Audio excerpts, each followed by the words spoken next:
Birinchi. Miya eng kuchli superkompyuter. Inson miyasi bir soniyada milliardlab signallarni qayta ishlaydi. U hatto uxlayotganingda ham ishlashdan to'xtamaydi. Tushlar ham shu paytda yaratiladi. Ikkinchi. Yurak umr davomida millionlab litr qon haydaydi.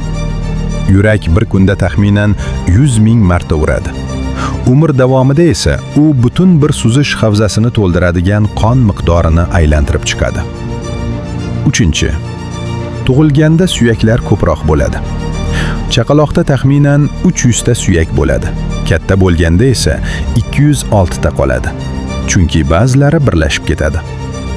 To'rtinchi. Ko'z juda tez ishlaydi. Ko'zlar 1 sekund ichida 50 dan ortiq narsani skan qila oladi. Shuning uchun ba'zi harakatlarni hatto sezmay qolamiz. Beshinchi. DNK hayot kodi. Har bir insonning DNKsi o'ziga xos. Agar uni yozib chiqilsa, u kitobga aylansa, 6000 sahifadan oshib ketadi. Oltinchi. Tanada odamdan ko'ra ko'proq mikroblar bor. Inson tanasida trillionlab mikroorganizmlar yashaydi.